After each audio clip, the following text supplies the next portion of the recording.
अगर आप चमार जाति का सही अर्थ समझना चाहते हैं तो आपको यह वीडियो जरूर देखना चाहिए, क्योंकि इस वीडियो में हमने चमार जाति कब और कहां पैदा हुई है सभी जानकारी दी है।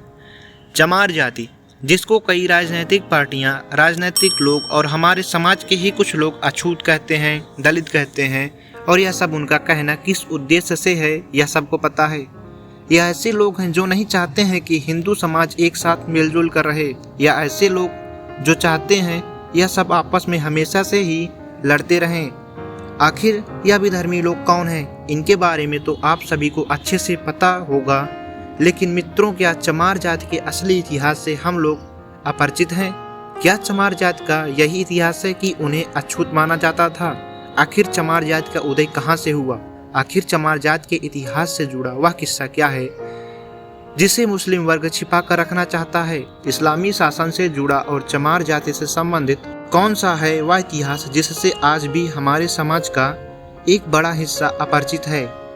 आज हम जानेंगे कि आखिर चमार जाति का उदय कहाँ से हुआ, आखिर चमार जाति का असली इतिहास क्या है, क्या चमार जाति के असली इतिहास से हम लोग परिचित हैं? आखिर चमार जाति का समाज में वह योगदान क्या है जिसके कारण आज हमें बड़े गौरव से इन लोगों का सम्मान करना चाहिए, लेकिन असली इतिहास से हम परिचित ही नहीं? शायद इसमें हमारी गलती नहीं है। हमारे देश का एजुकेशन सिस्टम ही ऐसा है कि हमें जो चीज़ें जाननी होती हैं वह चीज़ पता ही नहीं चलती, और सोशल मीडिया पर भी ऐसे लोग कम ही हैं जो इन मुद्दों पर अपनी बात रख सकें, क्योंकि जाति यह आपस में लड़ती रहे, हिंदू समाज बिखरा रहे, यही तो विधर्मियों का उद्देश्य है।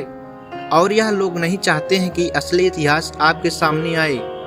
तो दोस्तों, आज मैं आपको बताने वाला हूं कि आखिर चमार जाति का असली इतिहास क्या है। इसके प्रमाण भी आज मैं आप सभी के समक्ष रखूंगा। तो चलिए शुरू करते हैं आज का वीडियो। स्वागत है आप सभी का। दोस्तों, चमार जाति के असली इतिहास को जानने से पहले चलिए हम थोड़ा विकिपीडिया पर इस जाति के बारे में खोजने की कोशिश करते हैं। जब हमने रिसर्च की तो हमें विकिपीडिया पर जो जानकारी मिली वह बेहद हैरान कर देने वाली। दोस्तों, विकिपीडिया के अनुसार चमार जाति को चंवर वंशी भी कहा जाता था। यह एक समय के क्षत्रिय पहचान से जाने जाते थे, लेकिन मुगलों ने जोर जबरदस्ती से इन्हें चमर वंशी या सूर्यवंशी क्षत्रियों को चमार नाम का दर्जा दे दिया। विकिपीडिया के अनुसार मुगलों ने ऐसा इसलिए किया कि यह सूर्यवंशी क्षत्रिय इस्लाम कबूल करने से इनकार कर रहे थे। उन्होंने कहा कि हम पशुओं की चमड़ी से जूता चप्पल बना सकते हैं, लेकिन इस्लाम नहीं कबूल सकते। फिर आगे बताया जाता है कि किचन वंश के क्षत्रियों ने चमड़े का काम छोड़कर खेती करना शुरू कर दिया, और आज इनको अहिरवार भी कहा जाता है और जाटो नाम से भी संबोधित किया जाता है। जाटो आज इनकी उपजाति है। अगर आपको बता दें कि यह दोनों चंवर वंश के वीर सूर्यवंशी क्षत्रिय। विकिपीडिया के अनुसार इसका रेफरेंस देते हुए कुछ संदर्भ बताए जाते हैं, जिसमें अंबेडकर टाइम्स में रिसर्च के साथ यह छापा गया था कि चमार महापंडित सूर्यवंशी में इंडिया 6 दिल्ली में अंग्रेजी में एक रिपोर्ट छपती है, जिसमें कहा जाता है कि उन्हें चमार जाति से संबोधित करते हैं। वे असल में एक क्षत्रिय थे जिन्हें मुगलों द्वारा चमार का नाम दिया गया। इसी तरह के कई संदर्भ हमें विकिपीडिया पर देखने को मिलते हैं, जहाँ पर चमार जाति के बारे में संक्षिप्त रूप से देखने को मिलता है। इसके अलावा एक और वेबसाइट जिसका नाम बहुजन इंडिया 24 न्यू का है, हमने उसके पन्ने खंगाले।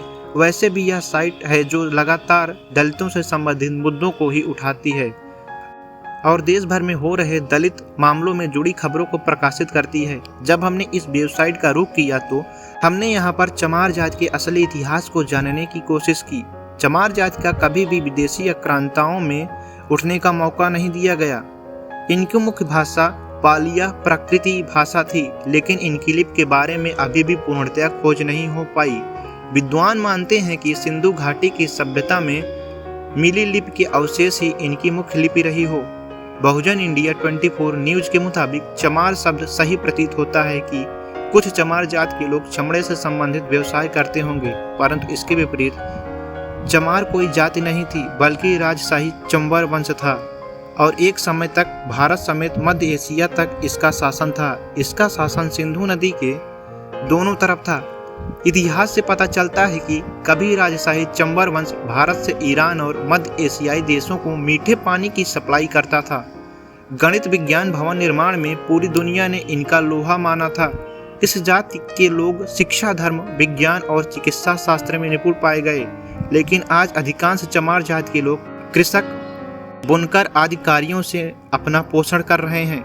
दोस्तों, आपको बता दें कि भारत में आज़ादी से पहले अंग्रेजों ने चमार रेजिमेंट का गठन भी किया था और चमार रेजिमेंट का गठन हुआ था 1 मार्च 1943 को और चमार रेजिमेंट काफ़ी मजबूत बटालियन मानी जाती थी। और दोस्तों, चमार रेजिमेंट के गठन के बाद इसको कुछ समय बाद खत्म कर दिया गया। इसके पीछे एक बहुत बड़ी घटना देखने को मिलती है, जहां पर आज़ाद हिंद फौज से मुकाबला करने के लिए चमार रेजिमेंट को अंग्रेजों ने सिंगापुर भेजा था। उस समय रेजिमेंट के कैप्टन थे मोहनलाल कुरील, जिन्होंने यह देखा कि चमार रेजिमेंट के सैनिकों के हाथों अंग्रेज हमारे अपने ही देशवासियों को मरवा रहे हैं। फिर क्या था, उन्होंने इसको आईने में शामिल किया और अंग्रेजों से भिड़ जाने का निर्णय किया। तब उन्होंने अंग्रेजों से लड़ते हुए सैकड़ों भारतीय सैनिकों की जान बचाई थी और चमार रेजिमेंट भंग कर दी गई, जिसके बाद कैप्टन मोहनलाल कुरील को भी बंदी बना दिया गया। भारत आज़ाद होने के बाद उनको भी रिहा कर दिया गया। तो दोस्त, अब आपने देखा कि कैसे चमार जाति का इतिहास न सिर्फ प्राचीन भारत में बल्कि आधुनिक भारत में भी कितना गौरवशाली रहा है। अब आते हैं चमार जाति के उस इतिहास पर जो कि सीधे तौर पर इस्लामी शासन को संदर्भित करता है, और वह ऐसा इतिहास है कि जो नहीं चाहते हैं कि यह आज लोगों के सामने आए, इसलिए शायद इसकी कभी चर्चा ही नहीं की जाती। दोस्तों, जब हम चमार जाति को लेकर इतिहास के पन्नों में जाते हैं तो हमें एक शख्स का नाम देखने को मिलता है, जिसका नाम है सिकंदर लोधी, जिसका शासनकाल 1489 से 1517 तक। सबसे खास बात यह है कि इसके शासनकाल से पहले पूरे भारतीय इतिहास में चमार नाम का उल्लेख ही नहीं मिलता। आज हम जिन्हें चमार जाति से संबोधित करते हैं, जिनके साथ छुआछूत का व्यवहार करते हैं, दरअसल वह वीर चंवर वंश के क्षत्रिय, जिसका प्रमाण मैं पहले ही दे चुका हूँ, और सिकंदर लोधी ने चमार घोषित करके अपमानित करने की चेष्टा की। और यह बात मैं नहीं कह रहा, यह भारत के सबसे विश्वसनीय इतिहास लेखक में से कर्नल डॉट कह रहे हैं। जी हाँ, कर्नल डॉट ने अपनी पुस्तक द हिस्ट्री ऑफ राजस्थान में चंवर वंश के बारे में विस्तार से लिखा। इसके अलावा प्रख्यात लेखक डॉक्टर विजय सोनकर शास्त्री ने भी इस पर गहन शोध किया, जिसके बाद उन्होंने एक पुस्तक में इस शोध को प्रकाशित किया, जिसका नाम था हिंदू चर्म, हमारी जाति एक स्वर्णिम और गौरवशाली राजवंशी इतिहास है। दोस्तों, अध्ययन के बाद पता चलता है कि इस चंवर वंश का उल्लेख महाभारत के अनुशासन पर्व में भी मिलता है। दोस्तों, ना ही कोई चमार शब्द था और ना ही कोई जाति थी। इसके अलावा एक बेहद फेमस मुस्लिम लेखिका हैं, जिनका नाम है डॉक्टर हमीदा खातून। वह अपनी पुस्तक अर्बनाइजेशन में लिखती हैं कि मध्यकालीन इस्लामी शासन से पहले भारत में चर्म व सफाई कर्मी के लिए किसी विशेष जाति का एक भी उल्लेख नहीं किया जाता। हिंदू चमड़े को निश्चित मानते थे, ही यह समझते थे, लेकिन भारत में मुस्लिम शासकों के आने के बाद इसके उत्पादन के भारित प्रयास किए गए। अगर आप सोचिए कि जब चमार जाति को हिंदू ही कहा जाता था और प्रत्येक हिंदू, फिर चाहे वह किसी भी जाति का क्यों न हो, उसे चमड़े से आज भी घृणा करता है। और हमारे तमाम दलित भाई ऐसे हैं जो पूजा पाठ भी करते हैं। अब जरा सोचिए, जो लोग पूजा पाठ करते थे, जो हिंदू धर्म में आस्था रखते थे, आखिर वह चमड़े का काम कैसे कर सकते हैं। भारत में मुस्लिम शासकों के आने से पहले भारत में किसी भी प्रकार के चमड़े का काम नहीं किया जाता था, लेकिन जैसे ही मुस्लिम साथ साथ आते हैं, तब इसके उत्पादन के भारी प्रयास शुरू कर दिए जाते हैं और यह काम दे दिया जाता है चमारों को। लेकिन कैसे, चलिए अभी जानते हैं। दोस्तों, आक्रमणकारियों के काल में चमन राजवंश का शासन भारत के पश्चिमी भाग में था और इसके प्रतापी राजा थे चंवर सिंह। इस क्षत्रिय वंश के राज परिवार का वैवाहिक संबंध था बप्पा रावल वंश के साथ। राणा सांगा व उसकी पत्नी जाली रानी ने जमुवान से संबंध रखने वाले संत रविदास जी को अपना गुरु बनाया था और उनको मेवाड़ के राजा गुरु की उपाधि दी थी और उनसे चित्तौड़ के किले में रहने की भी प्रार्थना की थी।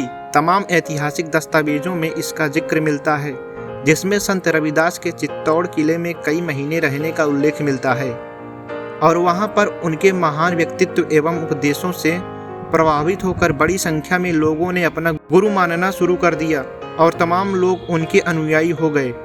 और इसी का परिणाम है कि आज भी विशेषकर पश्चिमी भारत में जहाँ संत रविदास जी थे, बड़ी संख्या में आज भी रविदास ही पाए जाते हैं।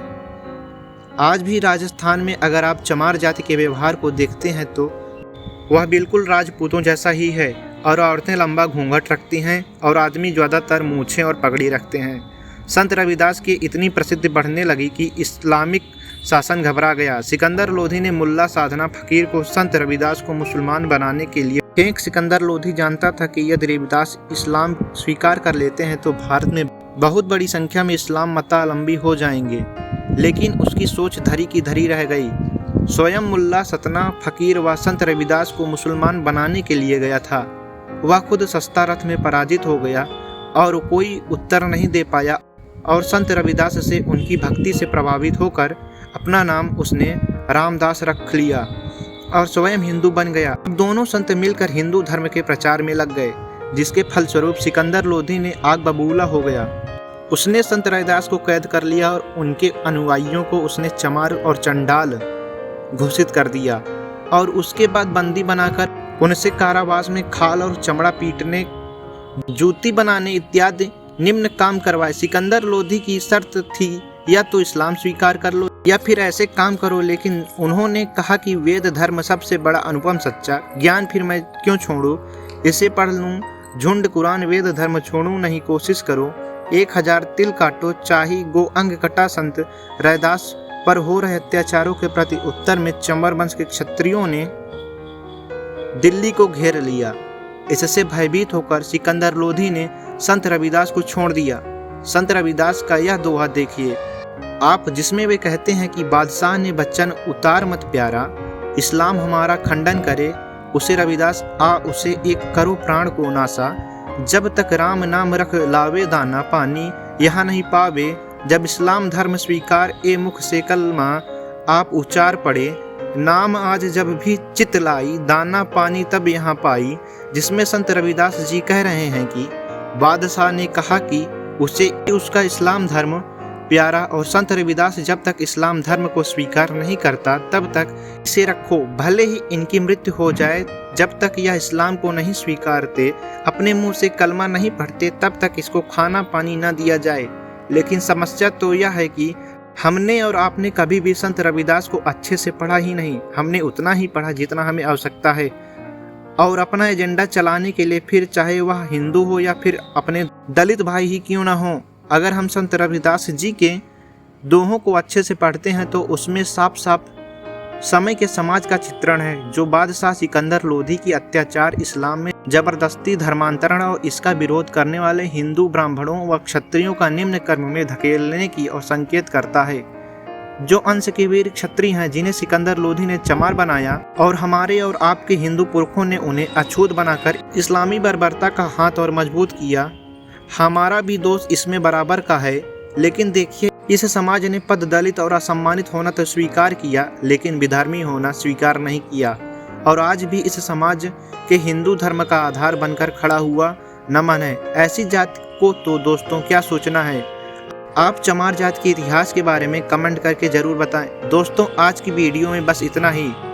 चैनल पर मैं सिर्फ हिंदू, मुस्लिम, ब्राह्मण, चमार सभी की वीडियो लाता रहता हूं, तो अगर आपको मेरी वीडियो पसंद आए या चमार जाति का इतिहास पसंद आया हो, तो चमार जाति के लोग हों या हिंदू समाज जाति के लोग हों, हमारे चैनल को ज़रूर सब्सक्राइब करें, ताकि ऐसी छोटी छोटी वीडियो आपको मिलती रहे, जिससे समाज में हो रहे मतभेद को आप समझ सकें।